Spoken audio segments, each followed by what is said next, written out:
Hello friends. Current affairs अप्रैल 2026 part 4। क्या है important points आपके लिए? क्या क्या हाइलाइट्स हैं? नेशनल इंटरनेशनल न्यूज़ क्या है? स्पोर्ट्स वर्ल्ड से क्या खबर है? ट्रेंडिंग क्या है? और आज मेघालय के कुछ बहुत ही इंपॉर्टेंट और रोचक तथ्य के बारे में भी हम जानेंगे।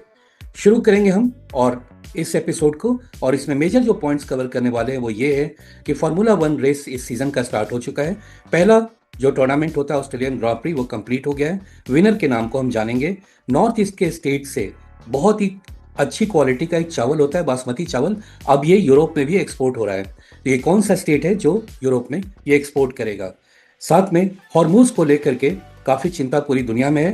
तो कुछ कंट्रीज, इंपॉर्टेंट कंट्रीज के जो हेड्स हैं उनका एक समिट हुआ है रिसेंटली, उसके बारे में भी हम डिस्कस करेंगे। तो आइए शुरू करते हैं आज का पहला point. Formula one season start हो गया है। पहला टूर्नामेंट हुआ ऑस्ट्रेलियन ग्रां प्री। इसके विनर कौन है? और विनर है इसके बी ऑप्शन में यहाँ जॉर्ज रसेल। ये देखिए, ये जॉर्ज रसेल है। इन्होंने अभी ये पहला जो सीजन का टूर्नामेंट होता है ऑस्ट्रेलियन ओपन, इसको इन्होंने जीता है। So George Russell won the 2026 season opening Australian grand prix, delivering a strong performance for the Mercedes formula one team. तो ये मर्सिडीज कंपनी की रेसिंग कार चलाते हैं, उसकी टीम के कई मेंबर्स होते हैं, उसमें एक ये भी हैं और यही विनर हुए हैं इस टूर्नामेंट में। So Russell started the race from pole position and secured victory with a comfortable lead of about 2.9 seconds over his teammate, achieving his sixth career Formula One race. Friends, आपको बहुत interesting एक point बता रहा हूँ। ये जो formula one race होता है सिर्फ एक दिन में ये लोग जो चलाते हैं ना, ऐसा देखा गया है कि ये जो ड्राइवर्स होते हैं इनका 2 to 3 kg सिर्फ एक दिन में इनका वेट लॉस होता है।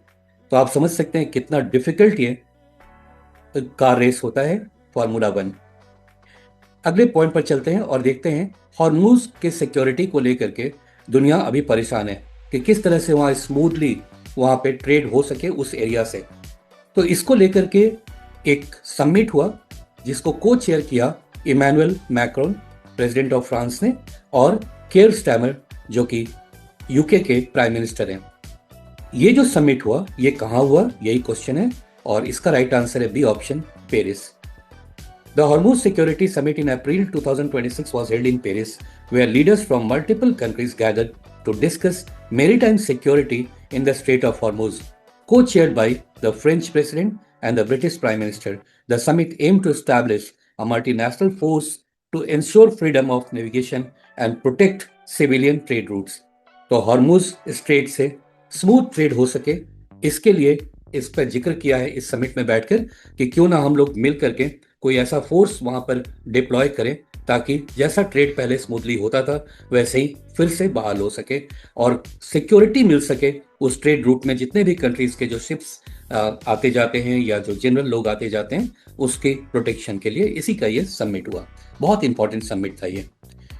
अब आता है स्पोर्ट्स वर्ल्ड से और इस लेडी ने एक ऐसा कमाल किया है कि इनका नाम गिनेस वर्ल्ड रिकॉर्ड में आ गया है। तो क्वेश्चन है यहाँ पे, from which country does Sina Ropenthal, the Guinness world record holder for lifting and throwing 10 female individuals belong. तो इन्होंने जो कमाल किया ये है किस कंट्री की, ये क्वेश्चन है और राइट आंसर है इसका जर्मनी। क्या किया है इन्होंने, यहाँ देखते हैं। Sina Ropenthal is a strong woman athlete from Germany who set a Guinness World Record by lifting and throwing 10 female individuals in just 37.44 seconds। यानी एक फीमेल को उठा करके उसको थ्रो करने में इन्होंने कितना टाइम लिया? रफली 3 seconds। कमाल है। The record was achieved during a televised event in Munich, highlighting her exceptional physical strength and endurance। Next point आ रहा है यहाँ पर, इंपॉर्टेंट डे मनाया जाता है अप्रैल में। तो आपको बताना है वर्ल्ड हेरिटेज डे कब मनाया जाता है और इसका राइट आंसर है अप्रैल 18 को। क्या है इंपॉर्टेंस इसका, जो यूनेस्को इसको कंडक्ट करता है। So world heritage day, also known as the international day for monuments and sites, is observed annually on April 18 to promote awareness about the importance of preserving cultural and natural heritage. The day highlights the need to safeguard monuments, traditions, and ecosystems that hold universal value for humanity. Next point आ रहा है, which two countries were added to the FATF grey list for involvement in money laundering and terrorism financing recently. Grey list में कोई भी country आना नहीं चाहता। क्यों नहीं? क्योंकि इसके बाद उसको दुनिया के जो फाइनेंशियल इंस्टीट्यूशंस हैं वहाँ से लोन लेना लगभग नामुमकिन हो जाता है। तो वैसे कंट्री जो टेररिज्म से, ऐसा माना जा रहा है एफएटीएफ के द्वारा कि ये लोग कुछ ऐसी एक्टिविटीज़ ये करते हैं जो टेररिस्ट को फ़ायदा पहुंचाता है, राइट, या इलीगल मनी ट्रांसफ़र ये लोग करते हैं, वैसे कंट्री को एफएटीएफ ग्रे लिस्ट में रखता है। और डिटेल भी हम जानेंगे। फिलहाल ये बताना है कौन से 2 नए कंट्रीज को इस लिस्ट में डाला गया, और राइट आंसर इसका Kuwait and Papua New Guinea. देखिए यहाँ पर इसका टेकअवेज, बहुत इंपॉर्टेंट पॉइंट है ये students. So the financial action task force, जिसको शॉर्ट में एफएटीएफ कहते हैं, an international body responsible for setting standards for combat money laundering and terrorist financing. तो ये नजर रखता है दुनिया में सभी देशों पर, ताकि कॉम्बैट किया जा सके अगर वो देश किसी तरह का मनी लॉन्ड्रिंग कर रहा है या टेररिस्ट को फिनांस कर रहा है उन लोगों के लिए। तो ऐसा पाया गया है इनके द्वारा कि 2 कंट्री को इस लिस्ट में लाया जाए, ग्रे लिस्ट में, कुवैत और पापुआ न्यू गिनी। देखिए एक और इससे भी ज़्यादा स्ट्रॉन्ग लिस्ट होता है, वो होता है ब्लैक लिस्ट। सबसे खराब ब्लैक लिस्ट होता है, ग्रे लिस्ट उसके नीचे आता है, और व्हाइट लिस्ट वाले कंट्रीज पर कोई तरह का बैन नहीं होता। तो अगर आप ग्रे लिस्ट में आ गए, यानी अब आप नज़र में हैं एफएटीएफ के, अब आपके देश को वर्ल्ड बैंक से या आईएमएफ से लोन लेना बहुत मुश्किल हो जाएगा, और ब्लैक लिस्ट वाले तो ले ही नहीं सकते हैं। अभी भी ब्लैक लिस्ट में 3 कंट्री का नाम है, ईरान, नॉर्थ कोरिया और म्यांमार, राइट, और 2 नए आए हैं ग्रे लिस्ट में, वह है कुवैत और पापुआ न्यू गिनी। फ्रेंड्स यहाँ पर आपसे एक क्विज करूंगा, और मैं जानना चाहूंगा कि पापुआ न्यू गिनी किस कॉन्टिनेंट में आता है, ये देश किस कॉन्टिनेंट का पार्ट है, ये आपको ये बताना है। और हमारे कमेंट बॉक्स में तुरंत आंसर डालिए, जितनी जल्दी आपको इसका आंसर मिल जाए। अगर याद हो तब तो आप बहुत ही तुरंत क्विक रिस्पॉन्स दे सकते हैं। तो फ्रेंड्स चलिए अगले पॉइंट को देखते हैं। भारत का ट्रेड अब अमेरिका से हट करके किस देश के साथ सबसे ज्यादा हो गया है, यानी भारत का ट्रेड पार्टनर नंबर 1 कंट्री कौन है? पहले तो ये यूएस था, अब कौन है? तो अब है चाइना। जी हाँ, चाइना के साथ हमारा ट्रेड, जो पहले यूएस के साथ नंबर 1 पे था, अब उससे ज्यादा ट्रेड हमारा होने लगा है चाइना के साथ। लेकिन इसमें एक कैच है, इस पर ध्यान देंगे। ये जो ट्रेड बढ़ा है, इंडिया इंपोर्ट ज्यादा करने लगा है, इसलिए ट्रेड डेफिसिट इंडिया के अगेंस्ट है। यानी जितना हम एक्सपोर्ट कर रहे हैं उससे बहुत ही ज्यादा हम चाइना से इंपोर्ट कर रहे हैं, राइट। नेक्स्ट पॉइंट आ रहा है, एक अच्छा इनिशिएटिव है गुजरात के द्वारा, वो ये लोग अब लेक्स पे और एयर पे वॉच रखेंगे, यानी वहाँ का वातावरण, हवा कैसा है, उसका कितना उसकी फिजिबिलिटी है आम पब्लिक के लिए अच्छी हवा का, और साथ में लेक्स में जो पानी अगर कम हो रहा है तो उस पर भी ये लोग नज़र बनाए रखेंगे। इसके बारे में डिटेल हम समझते हैं। ये गुजरात के चीफ मिनिस्टर हैं। तो यहाँ पर पॉइंट ये था कि which Indian state has launched lake and air watch initiative for real time monitoring of urban air quality and water bodies. तो वाटर बॉडीज में पानी कम तो नहीं हो रहा है, क्या एयर क्वालिटी खराब तो नहीं हो रहा है, वो टाइम टू टाइम ये उस पर नजर बना के रखेंगे।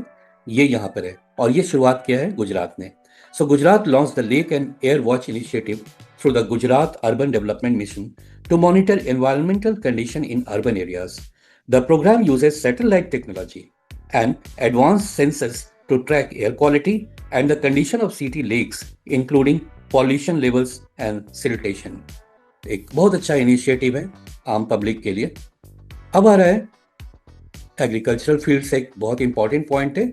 भारत का एक नॉर्थ ईस्टर्न स्टेट है आसाम, इसका एक जीआई टैग, एक खास तरह का चावल वहाँ होता है जिसमें काफ़ी एरोमा है, और आई थिंक 2017 से ही इसको जीआई टैग मिला हुआ है, लेकिन अब जाकर के दुनिया में भी इसका नाम हो रहा है, और भारत अब इस चावल को एक्सपोर्ट करने वाला है और कर भी रहा है यूनाइटेड किंगडम और इटली में, यानी यूरोपियन कंट्रीज में।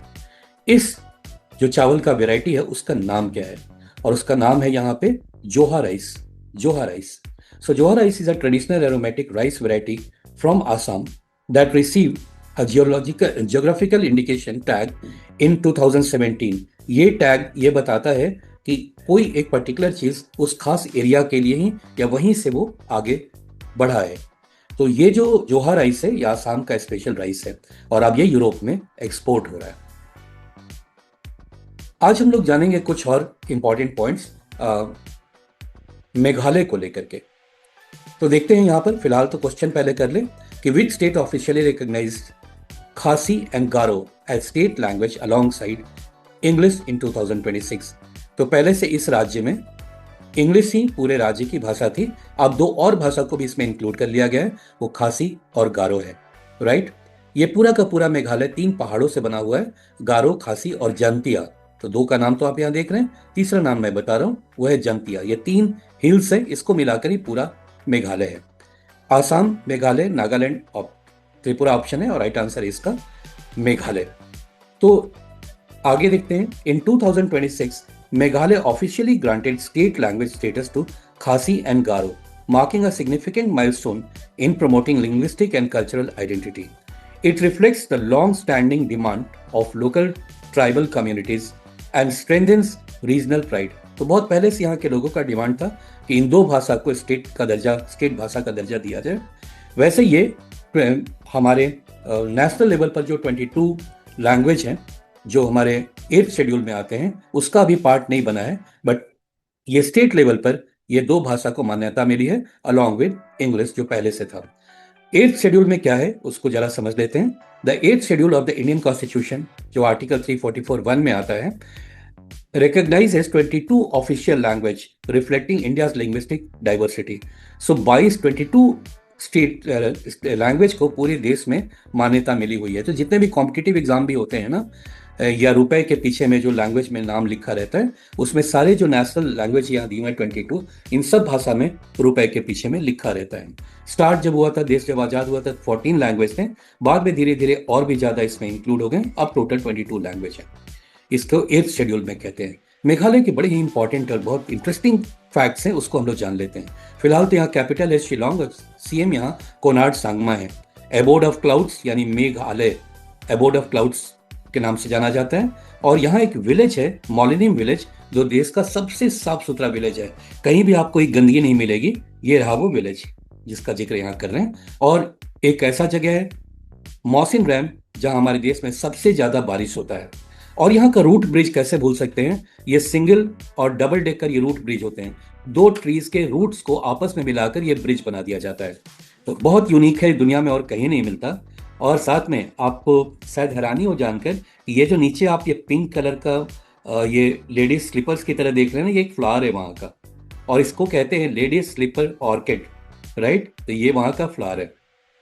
नाउ ट्राइब्स यहाँ पे गारो, खासी, जंतिया जैसे मैंने बताया, और इंग्लिश यहाँ का ऑफिशियल लैंग्वेज है। अब जाकर के इसमें गारो और जंतिया लैंग्वेज को भी इंक्लूड कर लिया गया।